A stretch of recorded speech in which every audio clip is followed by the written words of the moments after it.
Hello students, I am Midrat Raza and welcome in IR classes. Today's topic is heredity and variation. So start with the first one, that is heredity. Heredity इसको हिंदी में हम कहते हैं आनुवंशिकता. ठीक है, तो heredity का क्या मतलब है? Heredity is the phenomenon by which living organisms transmit the parental characters to the offspring or the young one. ठीक है, तो ये क्या है? इट इज दी, इसकी मैं पहले डेफिनेशन एक लिख के आपको बता देती हूँ.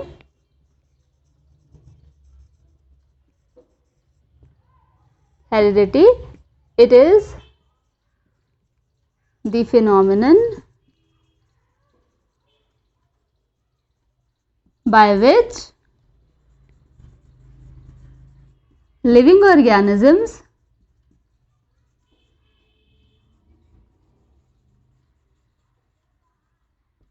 transmit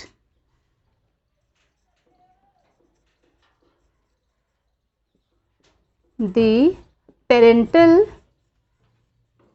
characteristics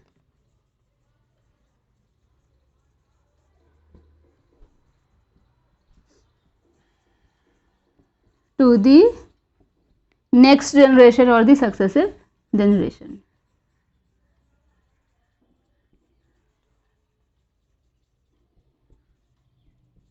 So, आप इस चीज़ को समझ सकते हैं कि हेरिडिटी क्या है? इट इज़ द फिनोमिनन, ये ऐसी प्रोसेस है, ऐसी फिनोमिनन है बाय विच, जिसके द्वारा, जिसके थ्रू जो लिविंग हैं, जितने भी लिविंग ऑर्गेनिजम्स हैं, जितने भी लिविंग हैं, जितने भी ह्यूमन बीइंग हो, एनिमल्स हो, कुछ भी हो, प्लांट्स हो, दे ट्रांसमिट मतलब ट्रांसफ़र कर देते हैं, एक से दूसरी जगह ट्रांसमिट कर देते हैं. Transmit the parental characteristics. Parental मतलब हमारे पेरेंट्स हैं, तो हमारे पेरेंट्स जिनसे वो बने हैं, जिनकी वो संतान है, जिनके मतलब उनके फादर पेरेंट्स, उनके फादर या mother, parental characteristics to the successive generation, और इसको हम कह सकते हैं और दी ऑफस्प्रिंग्स. ठीक है, तो ये क्या है? ये हेरिडिटी एक तरह का फिनोमिनन है. अब इस फिनोमिनन को हम जिस साइंस में पढ़ते हैं उसको हम कहते हैं जेनेटिक्स. तो जेनेटिक्स क्या हो गया? जेनेटिक्स क्या है? इट इज द साइंस और the branch of science in which we deals about the heredity, or we can say that in which we deals about the similarities and the dissimilarities of the individuals जो कि closely related है उनके. तो अब ये जो topic है, heredity है, जेनेटिक्स है, वेरिएशन है, ये बच्चों क्लास 9th से 12th तक सभी के कोर्स में है. कहीं ना कहीं किसी न किसी फॉर्म में ये पूछा जाता है. तो ये एक बहुत ही इंपॉर्टेंट टॉपिक है, एक बहुत ही इंपॉर्टेंट चैप्टर है बायोलॉजी का, जिसे आपको पढ़ना बिल्कुल ज़रूरी है, बिल्कुल वाजिब है. इसकी पढ़े बिना काम नहीं चलेगा आपका. तो बहुत ध्यान से सुनिएगा मेरी वीडियो लास्ट तक. आज मैं इसकी बहुत ही इंपॉर्टेंट और बहुत ही आपके काम वाली चीज़ें आज आपको बताऊंगी, क्योंकि इस चैप्टर को पढ़ने के लिए, ऐसे तो बहुत मुश्किल चैप्टर है, लेकिन अगर उसको आप सीक्वेंस से पढ़ेंगे, जैसे कि मैं पढ़ाऊंगी पार्ट 1, पार्ट 2, पार्ट 3 करके, तो आपको बहुत अच्छे से क्लियर हो जाएगी ये चीज़. तो आज मैं इसका पार्ट 1 लेकर आई हूँ, जिसमें मैं आपको इसी हेरिडिटी से रिलेटेड जो टर्म्स हैं, मैं उन टर्म्स को आपको क्लियर करूंगी. जब आपको टर्म्स क्लियर हो जाएंगे तो आपको सारे रूल, सारे जो एक्सपेरिमेंट्स किए गए हैं वो सब क्लियर हो जाएंगे. तो चलिए बात करते हैं. सबसे पहले हेरिडिटी में जो टॉपिक्स हैं उनकी. अच्छा, आप ये तो जानते होंगे कि हेरिडिटी के लिए हम सबसे पहले नाम ले लेते हैं ग्रेगर जॉन मेंडल का, है ना? आपने सुना होगा नाम. कौन? Gregor John Mendel. He is the father of genetics. बच्चों, ये बहुत इंपॉर्टेंट क्वेश्चन है ना? ये 1 मार्क के क्वेश्चन में बहुत पूछा जाता है ना? क्लास 9 to 12 मतलब कहीं पर भी पूछा जा सकता है ये क्वेश्चन. तो मेंडल ने इसी जेनेटिक्स के लिए, इन्होंने जेनेटिक्स को, या ये इन्होंने हेरिडिटी को हेरिडिटी टर्म नहीं दिया था, इन्होंने इनहेरिटेंस कहा था. मतलब इनहेरिट करते हैं कि जो भी हम सब हैं, हम सबके माँ बाप हैं, हमारे मम्मी पापा हैं, तो हमारे अंदर जो कैरेक्टरिस्टिक्स आते हैं, जैसे सपोज किसी की हाइट है, किसी का कलर है ना, हमारी हाइट हमारे पेरेंट्स से क्या देते हैं ये मिलती है, या उनकी वजह से हम ऐसे हैं, या किसी का कलर है, कोई बहुत फेयर कॉम्प्लेक्शन का है, कह देते हैं इनके मम्मी पापा बहुत गोरे गोरे हैं तो इनका बच्चा भी बहुत प्यारा और गोरा सा है. या जो भी हम इस तरह से कहते हैं, अब एलिफेंट का बेबी है तो वो एलिफेंट ही होगा, कैट का बेबी है मतलब कैट का बेबी क्या होगा, कैट किटन होगा, कैट होगा. तो जो भी हम हैं, हम सब अपने पेरेंट्स से रिजेंबल करते हैं, राइट। तो यानी कि जो भी हम मतलब फॉर्म करते हैं यंग वंस आफ्टर रिप्रोडक्शन। हाँ, एक बात हम बता दो स्टूडेंट्स, इससे पहले आप रिप्रोडक्शन की वीडियो भी देखिएगा, क्योंकि रिप्रोडक्शन के बाद ही ये हेरिडिटी क्लियर होगा। मतलब ये है कि जो भी यंग वंस प्रोड्यूस होते हैं दैट इज रिप्रोडक्शन के वो फिनोमिनन जिसमें कि यंग वंस का प्रोडक्शन होता है। तो वो जो यंग वंस होते हैं वो सब अपने पेरेंट्स से रिजेंबल करते हैं। सपोज किसी के घर में कोई बर्थ हुई है ना, तो हम जैसे ही उस बच्चे को देखते हैं हम कहते हैं अरे ये तो अपनी नानी से मिलता है, अरे ये तो अपनी दादी से मिलता है, या अपने पापा से इनकी नाक मिलती है, या इनकी स्माइल अपने मम्मी की जैसी है, तो क्यों हम रिजेंबल करने लगते हैं। इसके पीछे यही हेरिडिटी है, यही फिनोमिनन है कि जो भी पेरेंट्स होते हैं उनके जो बच्चे होते हैं, उनके जो ऑफस्प्रिंग्स होते हैं वो सब अपने पेरेंट्स से मिलते हैं, ठीक है। या तो पेरेंट्स है उनके फोर फादर, जरूरी नहीं है सिर्फ पेरेंट्स, उनके नाना नानी दादा दादी उनके घर वालों से मिलने लगती है। और ये सभी यही जेनेटिक्स है, इसकी जो स्टडी हम करते हैं वो जेनेटिक्स में करते हैं। इनके पीछे कुछ जीन्स रिस्पॉन्सिबल होते हैं, तो वही सब हमें इस चैप्टर में पढ़ना है। तो ये जो फादर ऑफ जेनेटिक्स हैं यानी कि ग्रेगर जॉन मेंडल हैं, इन्होंने कुछ एक्सपेरिमेंट्स किए थे। ये एक मॉन्क थे, ये एक फादर थे, पादरी थे एक चर्च के। इन्होंने लगभग 8 साल तक एक्सपेरिमेंट्स किए और अपने ही गार्डन में इन्होंने क्या किया था, स्वीट पी यानी कि पी प्लांट को लिया था, ठीक है। पी प्लांट जिसको हम पाइजम सेटाइवम कहते हैं, पाइजम सेटाइवम। अब आप दुकानदार से जाके ये ना कह देगा मुझे पाइजम सेटाइवम दे दो, वो नहीं पहचान पाएगा। तो जो नॉर्मल पी है यानी कि मटर का पौधा है, उसको बॉटनी में बोटानिकल नाम उसका क्या है, पाइजम सेटाइवम। तो जो ये पाइजम सेटाइवम पर इन्होंने एक्सपेरिमेंट्स किए, मतलब उन्होंने सेल्फिंग कराई, सेल्फ पॉलिनेशन कराया। मैं फिर बता दूं, पॉलिनेशन के लिए आप मेरी पहले की वीडियो देखिएगा। तो सेल्फ पॉलिनेशन इन्होंने किया, इन्होंने पी प्लांट को ग्रो किया और फिर उसी के फ्लावर में क्या किया, सेल्फ पॉलिनेशन किया।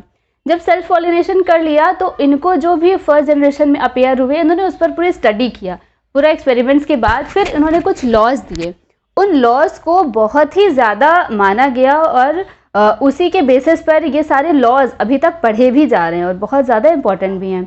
उन्हीं लॉज की बात करने से पहले जो टर्म्स इन्होंने यूज़ किए उनकी बात करने जा रहे हैं हम। तो जो टर्मिनोलॉजी है जेनेटिक्स की या हेरिडिटी की वो पढ़ते हैं। तो टर्म्स क्या हैं, ठीक है।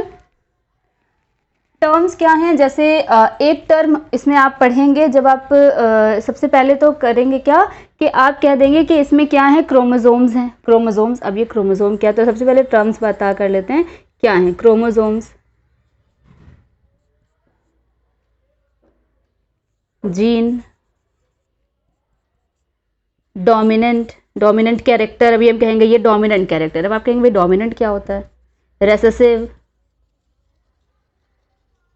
फिनोटाइप, जीनोटाइप, ठीक है। Variation, homozygous, heterozygous, hybrid, gamete, ठीक है। तो आपको ये सारे टर्म्स क्लियर होंगे, आप तभी जेनेटिक्स पढ़ पाएंगे। और इन सभी पर सपोज ये डोमिनेंट एंड रिसेसिव, इस पर क्लास 10th में क्लास 12th में बहुत क्वेश्चन पूछा जाता है। ये आपका है होमोजाइगस एंड हेटेरोजाइगस, इन पर एक साथ डिफरेंस के फॉर्म में पूछा जाता है। या ये हाइब्रिड क्या होते हैं, व्हाट आर हाइब्रिड्स, इस पर भी क्वेश्चन पूछा जाता है। गैमीट्स क्या है, आप गैमीट्स के जाने बिना तो बायोलॉजी नहीं पढ़ सकते, आपको गैमीट्स की जानकारी होना बहुत ज़रूरी है। फिनोटाइप एंड जीनोटाइप, ये भी बहुत इंपॉर्टेंट टॉपिक है। क्रोमोसोम्स तो हद से ज़्यादा इंपॉर्टेंट है, और जीन, ये सभी टॉपिक्स आपके लिए बहुत ज़्यादा इंपॉर्टेंट है। तो चलिए बात करते हैं हम सबसे पहले क्रोमोसोम की। अब देखिए जो भी कैरेक्टरिस्टिक है, सपोज किसी का कलर है, सपोज मैं प्लांट ही एक ले रही हूँ, तो इन्होंने प्लांट को जो लिया था मेंडल ने, उन्होंने प्लांट की हाइट को लिया था, ठीक है। तो अब जो प्लांट की हाइट थी उन्होंने दो तरह के, इन्होंने जो पी प्लांट को चुना था, जो मटर के पौधे को चुना था, उसके पीछे भी कुछ रीजंस थे, इन्होंने क्यों चुना उसकी भी फिर कभी बात करेंगे। तो फिलहाल मैं ये बता दूं, इसमें एक तो बहुत इंपॉर्टेंट था, एक बहुत अच्छा सा फीचर था कि इसमें pair of contrasting characters present थे। अब ये क्या होता है, मतलब ये कि इसमें दो तरह के कैरेक्टर्स वाले प्लांट थे। मतलब कुछ प्लांट्स ऐसे थे जो बहुत छोटे थे, उनको हमने डार्फ प्लांट कह दिया, और कुछ प्लांट ऐसे थे जो बहुत बड़े थे, इनको हमने टॉल प्लांट कह दिया। और इन्होंने जो क्रॉस कराया था वो इन्होंने टॉल प्लांट का क्रॉस करा दिया था डार्फ प्लांट के साथ, यानी एक लंबे पौधे का इन्होंने क्रॉस यानी कि इन्होंने सेल्फ पॉलिनेशन कराया था एक छोटे यानी बौने पौधे से, और फिर जो रिजल्ट आए थे उस पर इन्होंने एक्सपेरिमेंट्स किए थे। अब जो भी चीज़ें हुई वो सब कुछ ना कुछ जो थी वो क्रोमोसोम की वजह से, यानी जो भी हमारे रिजल्ट आते हैं, जो भी हमारी जेनेटिक इन्फॉर्मेशन को कैरी करता है वो कौन होता है, वो क्रोमोसोम होता है। देखिए ये क्या है, आपका सेल है। एक सेल का एक छोटा सा डायग्राम बना के आपको बता रही हूँ। ये है आपका सेल। अब क्रोमोसोम क्या है उसकी एक बार बात कर लें तो आपको क्लियर हो जाए। जितने भी सेल्स हैं उन सेल के अंदर न्यूक्लियस प्रेजेंट होता है। यूकैरियोटिक सेल्स की मैं बात कर रही हूँ, I am not talking about the prokaryotic one. So in eukaryotic cell a specialized organ, that is nucleus, is present inside the cell, and inside the nucleus there are chromatin threads and nucleolus also. So these are the chromatin threads.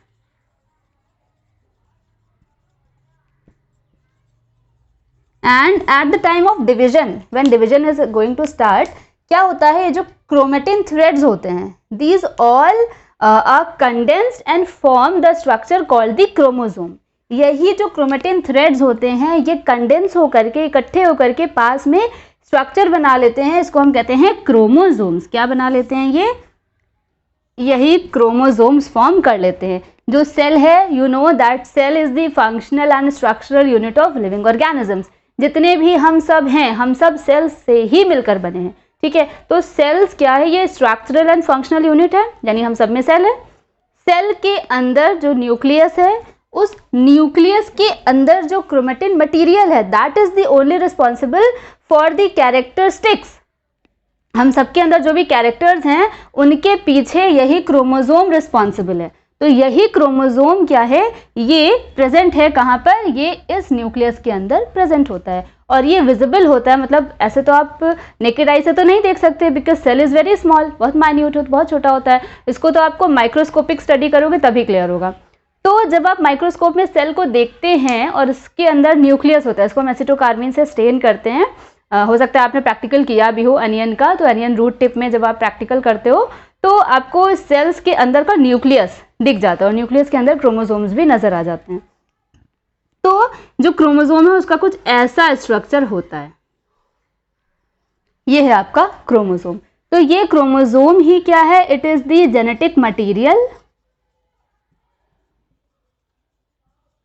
Which is responsible for the characters. यही characters के लिए responsible होता है in short. अब gene क्या है, अब gene और क्रोमोसोम बहुत रिजेंबल करता है। Gene is also hereditary material और genetic material, but gene is the part of chromosome. Chromosome का एक पार्ट है, एक सेगमेंटेड पार्ट है जिस पर एक इंफॉर्मेशन छिपी है, ठीक है। तो जीन क्या है, जीन एक पार्ट है, a part of chromosome on which the information is present. कोई एक इंफॉर्मेशन है, प्रोटीन सिंथेसाइज करने के लिए एक इंफॉर्मेशन है, वो एक पर्टिकुलर सीक्वेंस में, उसको हम कहते हैं जीन। तो दो टर्म्स हो गए। Third one is dominant and recessive. अभी मैंने आपको बताया था कि जो मेंडल थे, मेंडल ने दो तरह के पौधे लिए थे, है ना। एक उन्होंने लिया था टॉल, एक उन्होंने लिया था डाफ। जब उन्होंने टॉल और डाफ प्लांट का क्रॉस कराया था, then he saw in first generation F1 जिसको हमने कहा, उस F1 जनरेशन में जितने भी प्लांट्स थे, जितने भी उनको प्रोजेनी मिली, दीज ऑल आर टॉल। अब आप सोचिए जो डाफ प्लांट था वो कहीं भी नहीं था, कोई भी नहीं था, फर्स्ट जनरेशन में कोई डाफ प्लांट ही नहीं था। तो इसका ये मतलब हुआ कि एक जो कैरेक्टरिस्टिक था ओनली वही सिर्फ अपेयर हुआ, only that character is appear in first generation in F1। So that character is known as the dominant character. अब देखिए आपके क्लास में भी कोई एक बच्चा होगा जो हमेशा लीड कर रहा होगा, हमेशा आगे बढ़ के खड़ा हो जाता होगा हर काम में, है ना, होता है ना ऐसा। या ज़रूरी नहीं एक हो सकता है 4-5 बच्चे ऐसे हों। तो कुछ कैरेक्टरिस्टिक्स भी ऐसे होते हैं जो डोमिनेट कर जाते हैं, यानी अपने आप को एक्सप्रेस कर देते हैं, जल्दी से आके बता देते हैं हाँ हम मौजूद हैं, हम प्रेजेंट हैं। तो that character is known as the dominant character. यानी कि जो आपका था टॉल एंड डार्फ, जब इनका क्रॉस कराया था तो फर्स्ट जनरेशन में हमें सारे के सारे प्लांट्स कैसे मिले थे? टॉल मिले थे। And the character which appear in the first one that is the dominant character, उसको हमने क्या कहा? Dominant character. तो we can say the character which appear in F1 generation और which express itself is known as the dominant character, right. अब recessive क्या है? Recessive is just opposite of dominant. ये जो डार्फ कैरेक्टर था वो छिपा रह गया, कहीं पीछे ही रह गया, वो आगे नहीं आ पाया, जो सप्रेस कर गया, मतलब अपना प्रभाव, अपने आप को वो दिखा नहीं पाया F1 जनरेशन में, and that character is known as the recessive one. हमने उस कैरेक्टर को क्या कहा? वो रेसेसिव कैरेक्टर है। दैट मीन्स अगर क्रॉस कराया हमने टॉल और डार्फ का, राइट, तो हमको सारे के सारे प्लांट्स दिखे टॉल, लेकिन डार्फनेस भी कहीं ना कहीं छिपा था, है ना, वो वहां पे दिखा नहीं। लेकिन तो जो कैरेक्टर फर्स्ट जनरेशन में दिखा, यानी कि जो एक्सप्रेस किया, उसको हमने कहा डोमिनेंट, और जो कैरेक्टर फर्स्ट जनरेशन में नहीं दिखा, वो एक्सप्रेस नहीं हो पाया, वो सप्रेस हो गया, दब गया, that is known as the recessive one. Okay, so it is the expressed, इसको हम कह देंगे एक्सप्रेस्ड वाला है ये, and it is the suppressed, right. I hope clear हो गया होगा। Now phenotype and genotype. अब ये फिनोटाइप एंड जीनोटाइप क्या है? देखिए, सपोज एग्जाम्पल मैं आपको बता रही हूँ, यही एग्जाम्पल लेती हूँ ताकि आपको बात एकदम समझ में आ जाए। मैंने कह दिया टॉल, मैंने कह दिया डार्फ, तो सिर्फ मैंने नाम बता दिया, हाँ कोई टॉल है कोई डार्फ है। तो जो फिजिकली दिखा हमें, हमने देखा, हमने कह दिया हाँ ये टॉल है ये डार्फ है, हमें नहीं पता उसके पीछे रीजन क्या है ना। तो जो हमें फिजिकली दिख रहा है that is the phenotype. Phenotype means the physical appearance. जो हमें फिजिकल अपीयरेंस में दिखा वो क्या कहलाया? वो फिनोटाइप था। और जीनोटाइप क्या है? Genotype means behind that physical appearance और the physical character one gene is govern that character. Okay, तो एक जीन होगा, एक जीन है, यानी एक जो क्रोमोसोम का एक पार्ट है जीन, वो गवर्न कर रहा है वो कैरेक्टर, तो वो उसका जीनोटाइप है। तो सपोज अगर कैपिटल ये जो टॉलनेस है इसके पीछे कैपिटल टी रिस्पॉन्सिबल है, तो ये कैपिटल टी क्या होगा? ये आपका जीनोटाइप होगा। समझ में आ रही बात? और ये जो डार्फनेस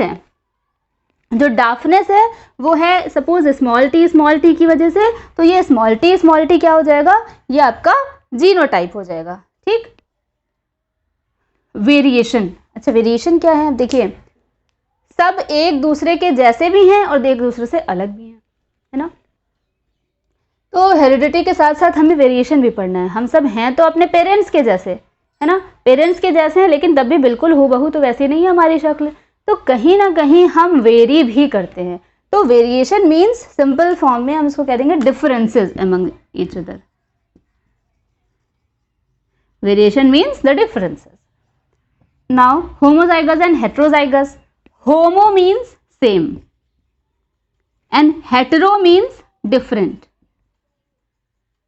तो अब नाम से ही पता चल गया, जो जाइगोट सेम है वो होमोजाइगस है, और जो जाइगोट या जो भी आपका जीन वो डिफरेंट एलील से मिलकर के बना है वो आपका हेटेरोजाइगस हो गया। तो in the gene in which both the alleles are same is known as the homozygous, and in which the both the alleles are opposite or the different is known as the heterozygous। तो example के तौर पे बता दूं मैं आपको, ये दोनों ही क्या हैं? दोनों ही ये होमोजाइगस है। कैपिटल टी कह दें या स्मॉल टी कह दें, ये दोनों ही क्या हैं? दोनों ही होमोजाइगस हैं। और हेटेरोजाइगस क्या होगा? कैपिटल टी स्मॉल टी, यानी जो कॉम्बिनेशन ऑफ एलील से बना है वो हमारा क्या हो जाएगा? वो हेटेरोजाइगस है। और हाइब्रिड भी यही है, हेटेरोजाइगस को ही हम हाइब्रिड भी कह देंगे। ठीक है, यानी जो मिक्सिंग से बना है। हाइब्रिड मीन्स जो ब्लेंडिंग होने के बाद, जो मिक्सिंग होने के बाद नया कैरेक्टर, जो भी नया प्लांट बना है, that is the hybrid.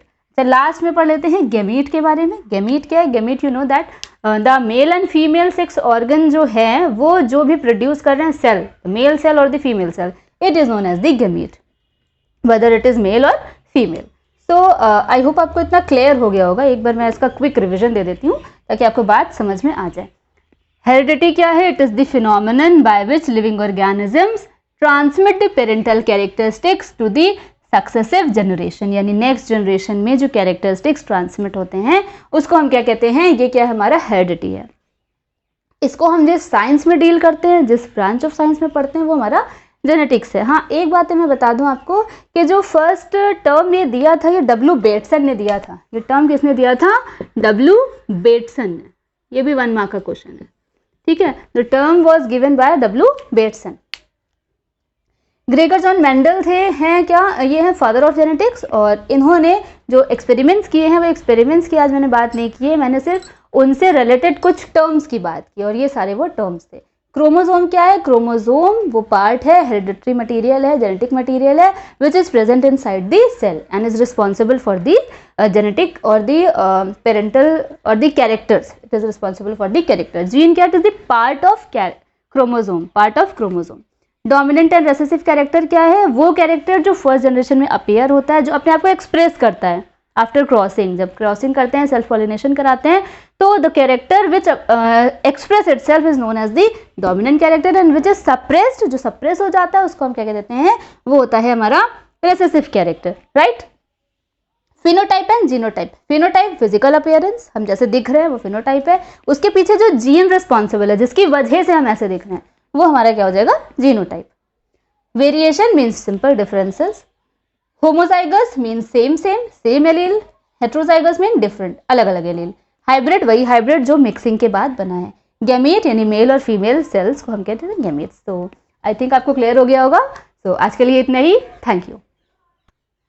And yes, please अगर आपको इसमें कुछ प्रॉब्लम है तो आप मुझे कमेंट सेशन में, कमेंट बॉक्स में आप मुझे ज़रूर बता दिएगा. अपने प्रॉब्लम्स को, अपने सजेशंस को देना मत भूलिए, और मुझे लाइक, शेयर एंड सब्सक्राइब करते रहिए. इससे मेरी हौसला अफजाई होगी. Okay, thank you.